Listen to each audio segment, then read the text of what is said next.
Boa noite. Olá, boa noite. Oi, gente, tudo bem? Estamos ouvindo o Jefferson aí, como é que tá? E Tereza, Maria. olá todo mundo. Tudo oi, bem? oi, como é que vocês estão? Tudo. Boa noite, contigo. deputada. Com você aqui. Obrigada, Tereza.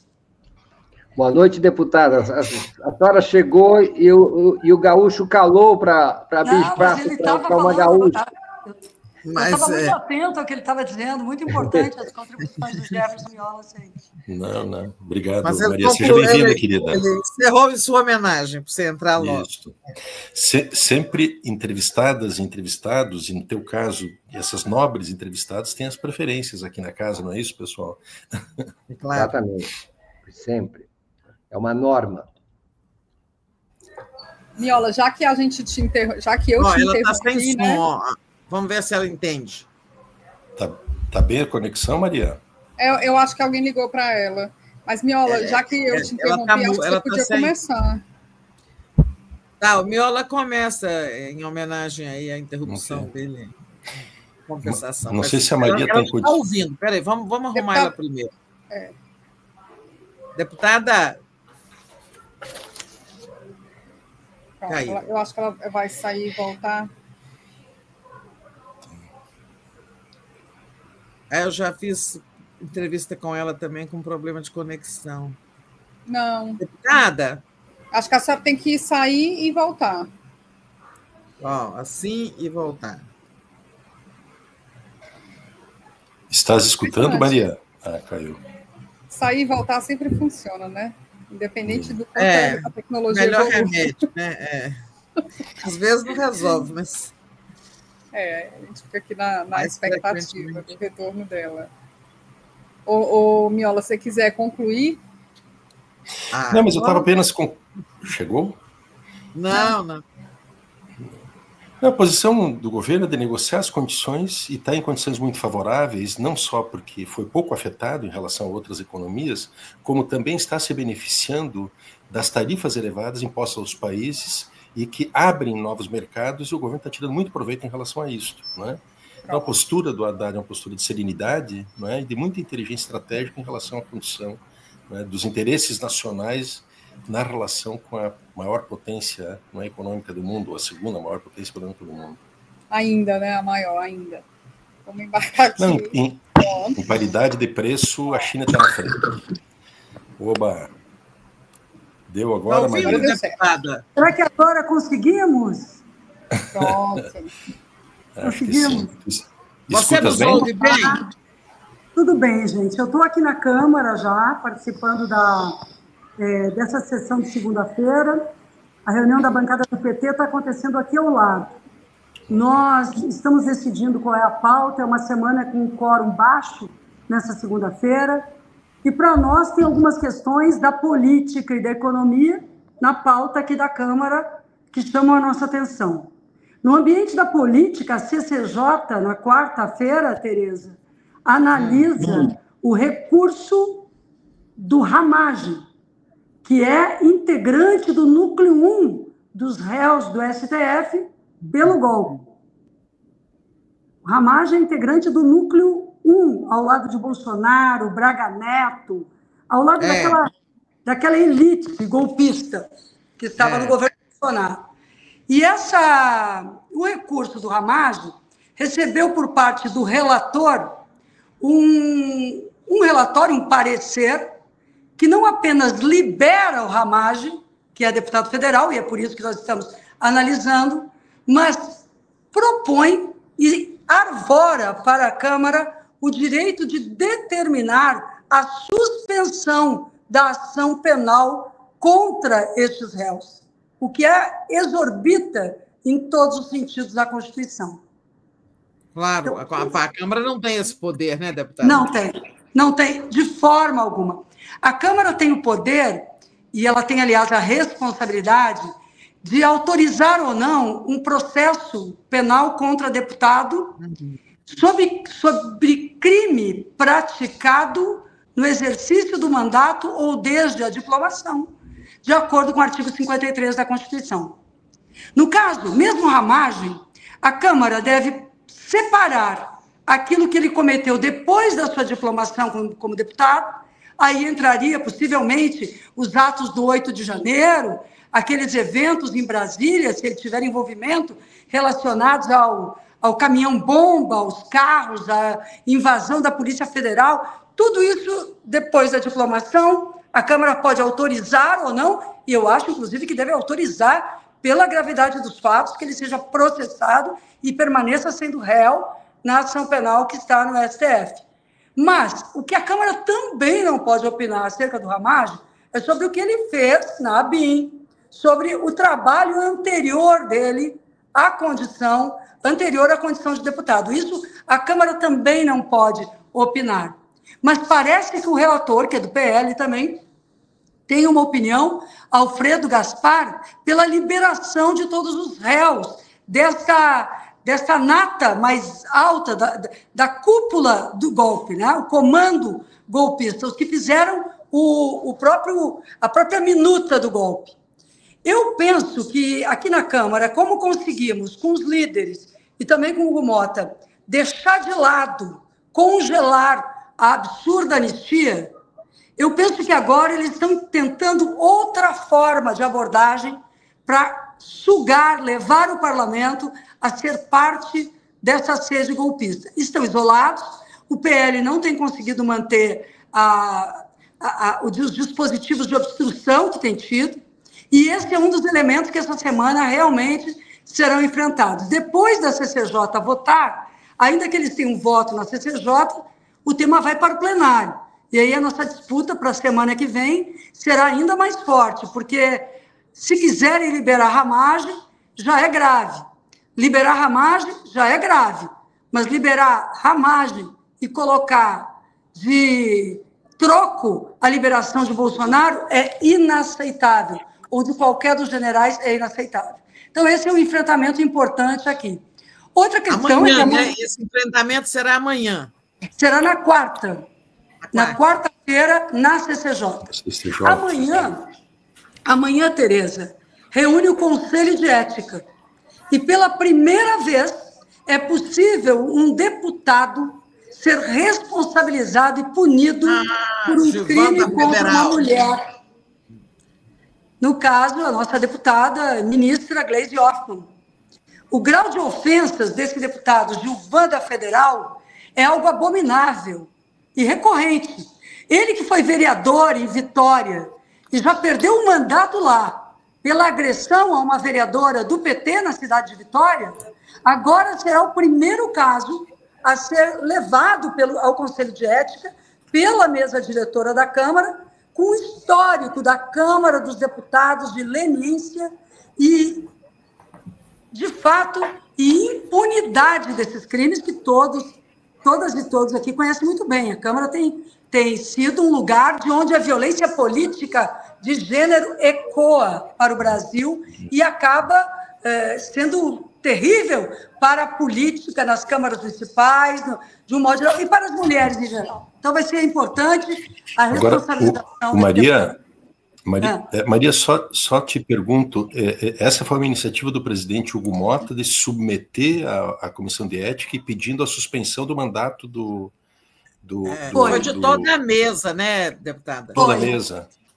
Sim, é da toda a mesa, porque no período de mandato aqui na presidência do presidente Lira, que eu estava, inclusive, na mesa, nós fizemos uma resolução da Casa, e aprovou-se uma resolução da Casa, onde a mesa diretora passou a ter poderes, diante da quebra de decoro, de solicitar medidas urgentes ao Conselho de Ética. E quando a mesa diretora aprova, neste caso, o presidente Hugo Motta e a mesa diretora da Câmara solicitam uma suspensão do mandato, com tudo que representa o mandato, que é, inclusive... salários, assessores, tudo que diz respeito ao mandato será suspenso, se aprovado no Conselho de Ética, que vem para o plenário, se houver recurso, por 6 meses para esse parlamentar. O que vai criar na Casa um novo ambiente para nós mulheres. Nós estamos confiantes que isso possa ser pedagógico para o Brasil, importante para a Câmara dos Deputados. Perfeito. E o Gustavo Gayer também, que fez ofensas gravíssimas, e inclusive o Davi Alcolumbre, né, ele pessoalmente disse que faria uma denúncia e pediria a cassação do mandato dele. Também tendo como alvo a Gleisi, né? Novamente, não é? Novamente, as mulheres, eu vou dizer a vocês uma coisa, a violência de gênero é sempre igual? Não. Ela se coloca de uma forma mais gravosa, mais ostensiva, com as mulheres que vão exercendo liderança política. Então, é Gleisi, e é o lugar dela, como presidenta do PT, como uma mulher que hoje é ministra da articulação política, mas que já foi chefe da Casa Civil. Gleisi é uma figura singular na política nacional.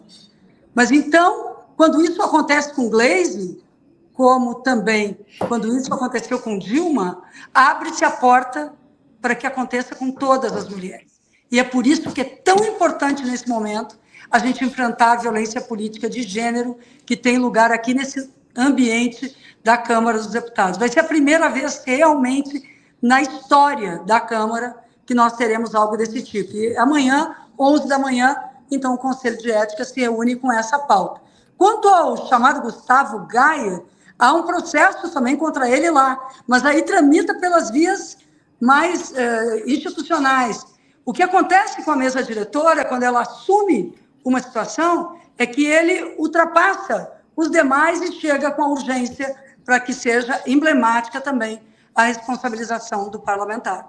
É claro que a gente está falando isso em um contexto onde, na semana passada, o Glauber Braga perdemos, quando se fala no Glauber Braga, o que é um absurdo, a forma com que Glauber está tendo seu mandato colocado em risco no ambiente legislativo, quando estes todos aqui, que estiveram no 8 de janeiro, entre eles também Carla Zambelli, com aquela pistolagem dentro de uma padaria. Então, há um conjunto de quebra de decoro, de ética, de ações inconstitucionais existentes por parte de parlamentares que é inaceitável. E eu simplesmente me indigno quando eu vejo o mandato de Glauber colocado em risco diante da comparação com o que acontece no Brasil.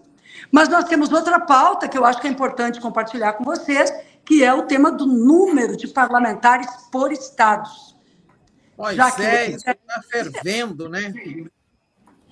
Exatamente, Tereza, porque o STF ele quer que se cumpra a orientação do TSE para uma leitura proporcional, atualização da proporcionalidade da população dos estados na sua relação com o número que cada estado tem de parlamentares. Como nós sabemos, o Senado representa os estados, então o Senado, cada estado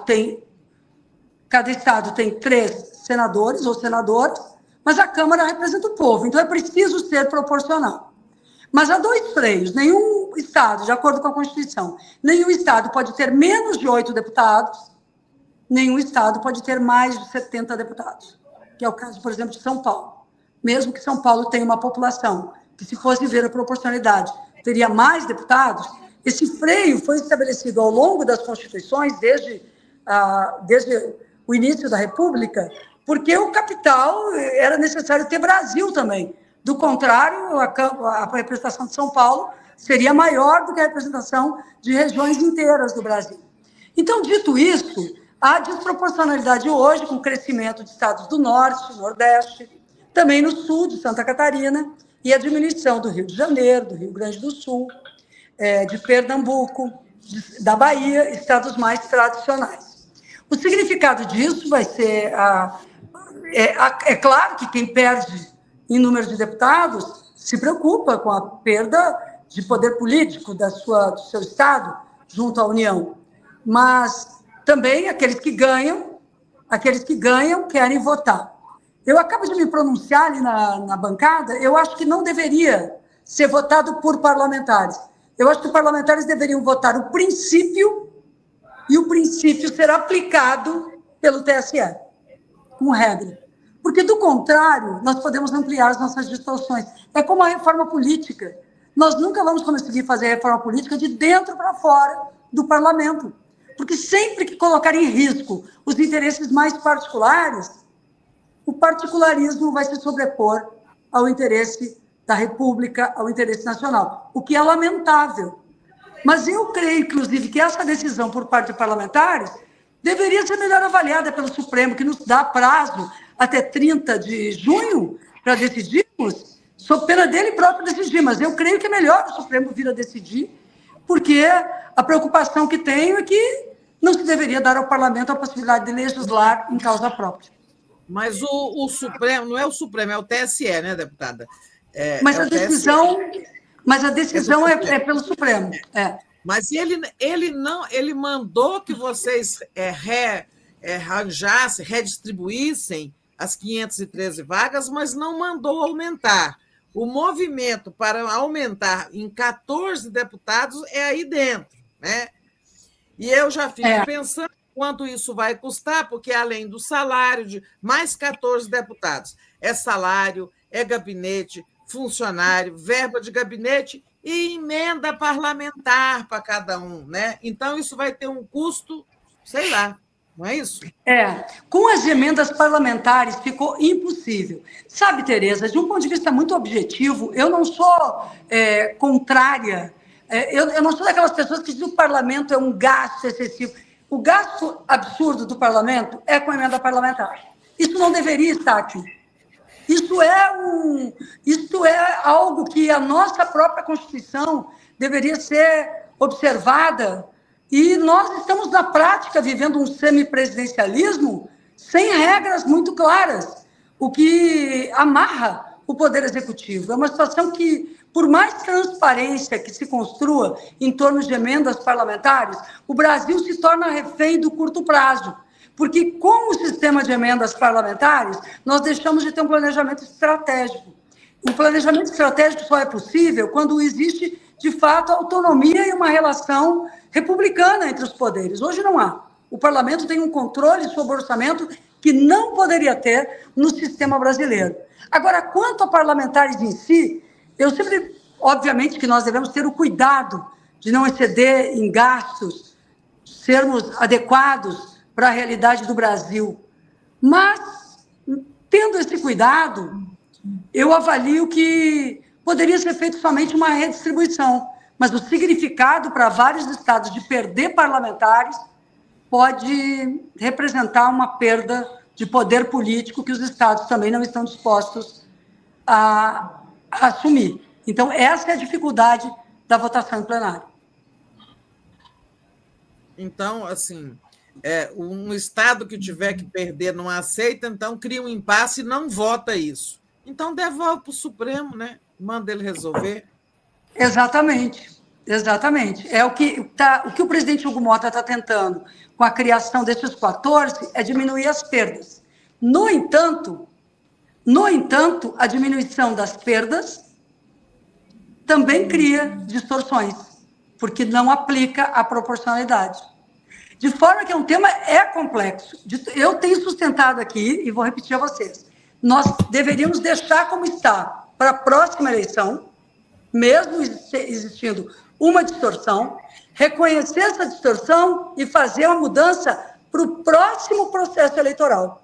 Do contrário, volto a dizer, serão deputados e deputadas votando de acordo com as suas representações regionais e estaduais, e não olhando o real interesse do Brasil e do povo brasileiro. Mais uma circunstância que, do meu ponto de vista, compromete o sistema democrático já fragilizado do Brasil, porque a democracia é um sistema de regras e é um sistema que exige previsibilidade e garantias. E, portanto, um ano antes da eleição, se dizer que o Rio de Janeiro terá 4 menos deputados e Santa Catarina terá 4 mais deputados, cria efetivamente uma distorção para o próximo período, sem que tenhamos sido preparados para isso anteriormente.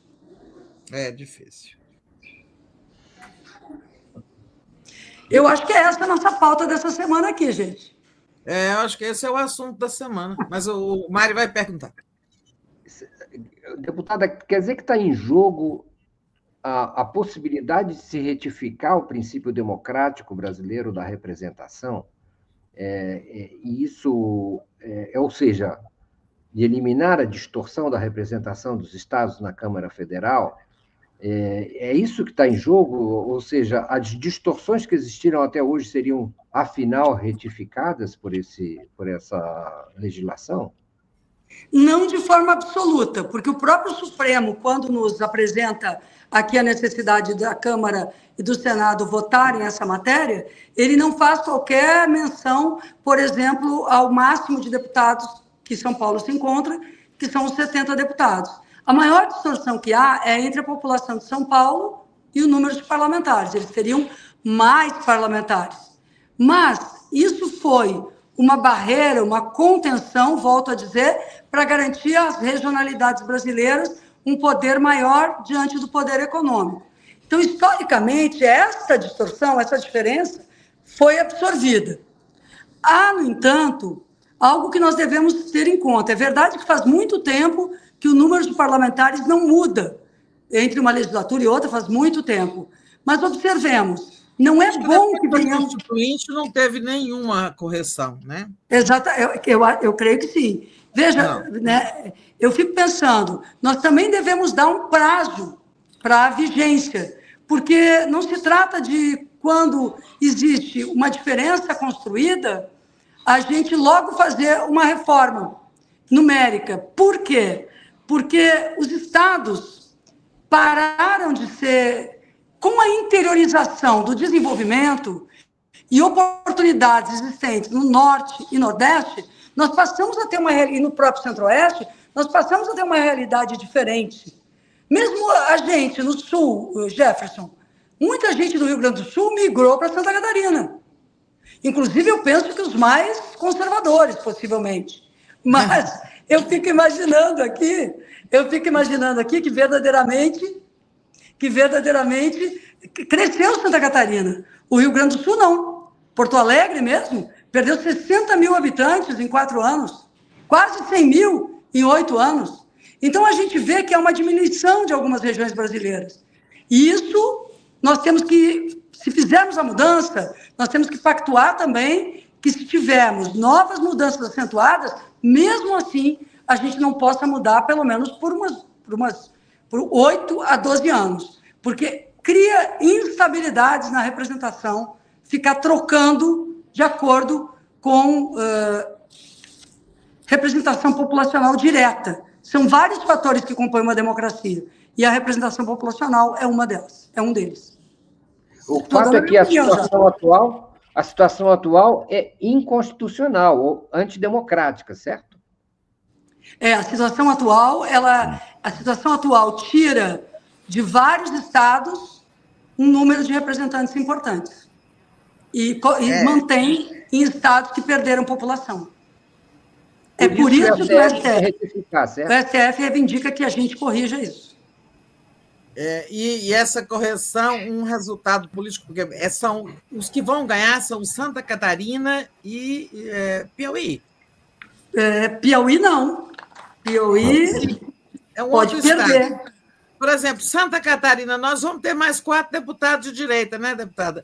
O Amazonas ganha 2, o Ceará ganha 1, Goiás ganha 1, Minas Gerais ganha 1, Mato Grosso ganha 1, Pará ganha 4 e Santa Catarina ganha 4. Eu digo assim, os que ganham mais são Santa Catarina e Pará, que eu confundi com Piauí. Esses ganham 4. Bom, Pará, já não sei. Mas eu quero te perguntar outra coisa. Esse é um assunto realmente complexo, acho que vai ser um assunto de debate aí da semana. Mas eu queria te perguntar outra coisa. Você falou em várias coisas acontecendo essa semana, que vão acontecer estão na agenda dessa semana, mas tem também ali, olha, amanhã nós temos o ministro Mauro Vieira e o ministro Paulo Teixeira em comissões, tendo que prestar esclarecimentos.